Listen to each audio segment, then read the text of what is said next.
Lecture 22, Confidence Interval.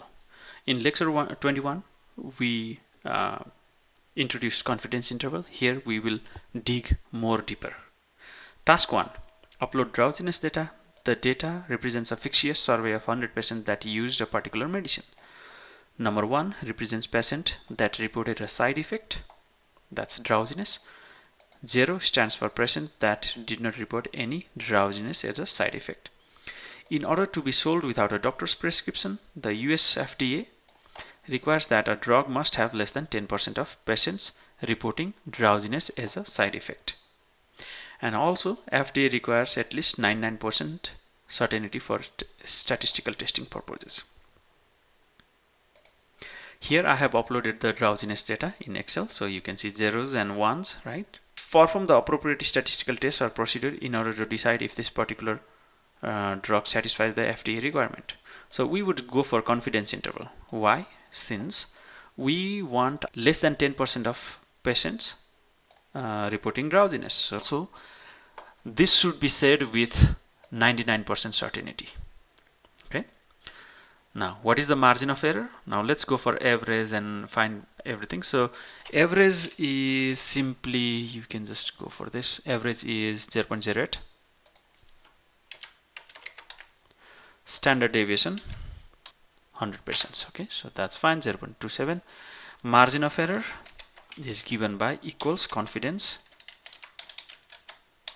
dot t and start with alpha.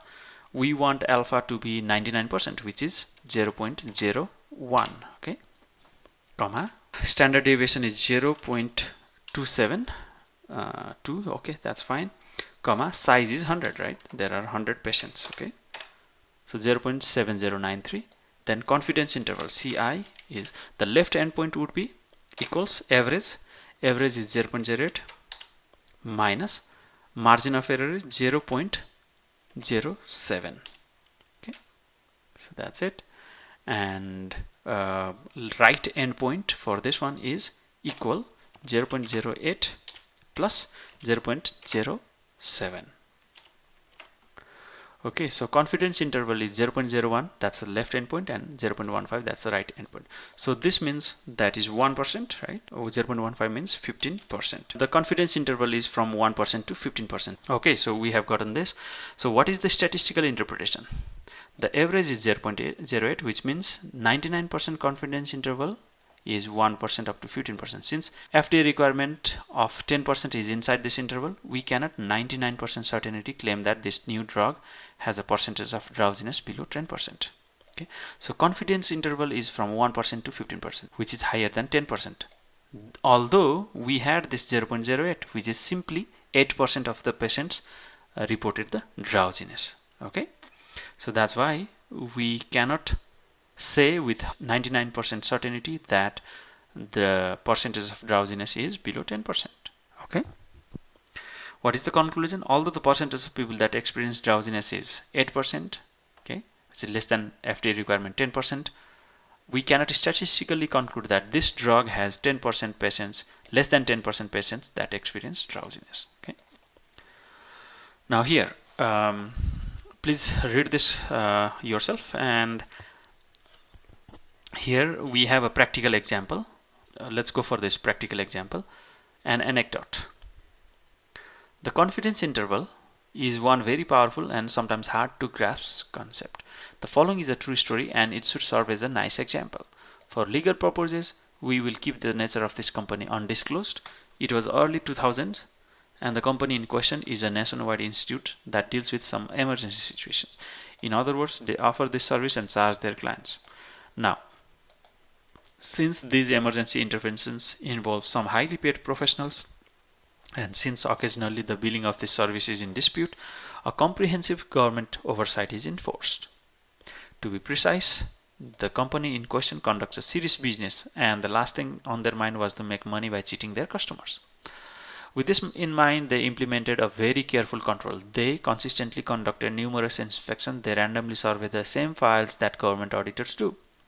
Moreover, they often hire the same types of professionals that government auditors use, and whenever they detect an abuse, they intentional overcharging, they intervene and easily fixed problem. That was not the issue. The main issue the company had was related to incidental, unintentional overcharging. Namely, the highly paid professionals in question conduct their services in emergency situations, and it is all but inevitable that an occasional mistaken overcharge would occur.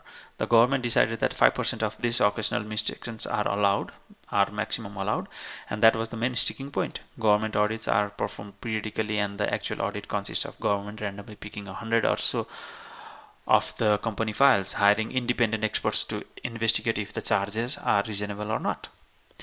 If the government finds more than 5% of unreasonably high charges, the company is fined. And since the data was multi-billion, wow, multi-billion, not million, dollar business, the government fines are draconic indeed. Wow. The group in charge had collected a large number of files. They were inspected by independent auditors, which found that 4.3% of these files were declared an overcharge. This is obviously less than 5%, but it seemed too close for comfort. The person in charge, let us call it Frank, was very nervous. What if the government auditors come, pick through their hundreds of random files and find that actual number of delinquent files is 5% or larger? That would mean a huge fine for the company and end of Frank's career. The main dilemma was as follows. Frank could have suggested that the company improves the billing procedures and lowers the delinquency rate, or he could have declared that 4.3% is safe enough. The first choice would decrease the risk, but it would require widespread changes in personal training, internal control, and who knows what else, and it would cost millions. The second choice was risky, but it would cost nothing except a consultancy fee. Okay, task 2, Frank's dilemma. There were 13,000 inspected files, or the percent of delinquency was 5%, and the standard deviation is 0.2. Frank is risking his job. He wants to be very, very certain that, so he will work with 99.9% certainty. Can you help Frank? There were 13,000 inspected files, and percentage of delinquency was 4.3%. So that's the average delinquency rate was 4.3%. But the government allows maximum to be 5%. Case of confidence interval, and also Frank, who is very serious about this, wants 99.9% certain in this case. So what we can do here is we can again go for finding the margin of error for that data. Margin of error equals confidence dot t. Alpha is 0.001, right? That's 99.99%. Okay, comma, standard deviation is 0.2, and there were 13,000 files, so that's it. So margin of error for that one is 0.005773. Okay, and mean or average is 4.3. Okay, let's calculate the confidence interval. Since the average is 4.3%, that means which is 0.043, all right, minus 0.0057, 0.5. Okay, let's go for that. So that's 0.037, that's 3%, and right endpoint of the confidence interval would be 0.043, that's plus 0.005773, that's 4.8. So this is 3.72%. That's the left endpoint, and the right endpoint would be 4.87%. Okay, so the confidence interval is 3.72% up to 4.87%. The statistical interpretation says that the average is 0.043, which means that 99.9% confidence interval is this one. We have already figured that out. Since this average is below required 5%, that means the entire confidence interval is below 5%. So we can confidently say with 99.9% confidence that Frank's percentage is below 5%. Okay, so average delinquency is below 5%. So what is the conclusion? Since the percentage of delinquency is between 3.72 up to 4.87, so delinquent files is less than 5%. So Frank should stop worrying. That's fine. Comment: Frank had millions of files in his archives, but he could not grasp, and indeed It is indeed almost miraculous that statistical theory can deliver such a powerful statement without ever inspecting vast majority of files. How could you be 99.9% certain about the files that you have never seen? He complained. Rule of thumb for the confidence interval procedure. When to use it? If you are asked to compare one average of one dataset to one particular number, let us call this number A. That's fine. How to argue? Once you produce the confidence interval, you have three options. If this number A is inside the confidence interval, then the statistical interpretation is we cannot conclusively claim that data have different averages. A inside the interval. If this number A is larger than the interval, then the statistical interpretation is we are confident that the data average is below the given number A. Okay, so that's it. And if this number A is smaller than the interval, then the statistical interpretation is we are confident that the data average is above the given number A. Please think about the situation that we got in drowsiness data. Okay, so the confidence interval was from 8% up to 15%. That was the right interval. Okay, though the average was 8%. Okay, here you could see that this is 8%, which is less than 10%, but the confidence interval is 1% up to 15%. So you cannot claim that this drug has less than 10% of patients that experience drowsiness. That's one. Another is something just like this. We want the average is 0.043 in this case, and after calculating the confidence interval for 99.9%, we got 3.72 up to 4.87, which is less than 5%, so that's fine. Upload the forklift data. The manufacturer introduced a new version of the machine and was sued for not disclosing the additional maintenance cost. The average annual maintenance cost for the older model was 1070. Given the data for the recent machines, decide if the lawsuit holds water. It's a 5% p-value. Okay, confidence interval is what we do here. What is the p-value? Margin of error. I have uploaded the data. Okay, what is the p-value or margin of error? Margin of error can be found out in this way. So average 1256.45, standard deviation equals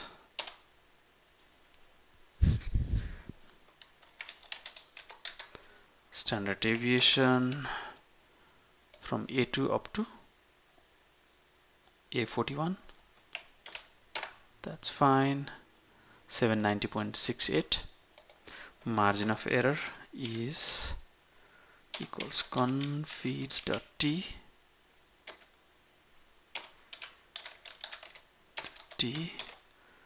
alpha is 0.05 comma standard deviation is 790.68 73 comma there are 40 data, okay, 40 rows of data.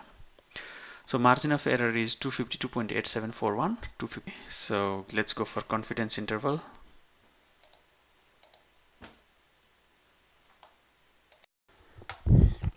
And for one line statistical interpretation, just go to the data, and for we need to come up with confidence interval. So that is equals average, which is 1256.45 minus the margin of error is 252.87. So that's our left endpoint 1003.576. For right interval, right endpoint 1256.45 plus 252.87. Right interval 1003.576, 1509. Write a one-line statistical interpretation. Okay, so let us first write down the confidence interval, which is this confidence interval contains 1070. Okay, so let us go up and say that since the average lies inside the interval, so we can say that we cannot conclusively claim that the data has different average than given number. This is the confidence interval, and this confidence interval contains 1070, the given average. Okay, thus we cannot we cannot conclusively claim. This is 95% confident that average maintenance cost has a different average than the given average 1070. So that's it. So one line conclusion is that the lawsuit is quite unreasonable. The lawsuit, all right. Upload the hybrid car data. A car company claims that their hybrid car makes 54 miles per gallon, 54 mpg. Consumers claim that it is not true, but they have filed a lawsuit based on the data. How would you settle the score? Use a 5% p-value. I have uploaded the hybrid car data, and here we can see in column A there are mpgs. There are 77 people whose average car mileage is given for that hybrid car. Okay, so company's claim is that their hybrid car makes 54 mpgs. Okay, so consumers claim that this is not true. So since we are comparing the average of the given data, this one, with 54 mpg, thus we go for confidence interval. What is the p-value or margin of error? Okay, let's go for margin of error. So before that we need to go for average. So average is 48.28. 48.28 standard deviation equals STDEV, and let's start this one. So okay, so 5.39 is the standard deviation. Let's go for margin of error, ME. Margin of error is equal confidence dot T. Alpha is 0.05 since we want 95% confidence, and that's 5.397. That's our standard deviation, and there are 77 data points. Okay, so margin of error is 1.2249. okay, and confidence interval CI would be, the left endpoint would be equals, average is 48.28 minus 1.22. So that's left endpoint, and the right endpoint would be equals 48.28 plus 1.224969. Okay, so that's 49.50. So the average MPG of those hybrid cars lie in between 47 mpg and 49.5 mpg, and we are 95% confident about this one. Okay, so here what is the p-value or margin of error? One line statistical interpretation. Okay, so 54 miles per gallon. 54 miles per gallon, but first let us write down the confidence interval, 0.0005. okay, so this is our confidence interval. 54 is way greater than the right endpoint, so here we go for this one. Okay, the second one. If this is larger, we are confident that the data's average is below the number A. So okay, is less than 54 mpg.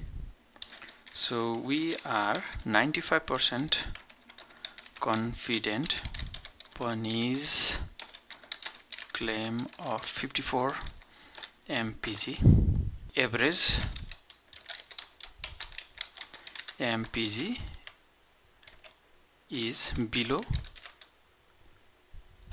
the company's claim of 54 mpg. Okay, so that's it. The confidence interval is this one, and it is below the claimed miles per gallon. Thus we can confidently conclude that the average is below this company's claim. So one line conclusion is, so we are is incorrect.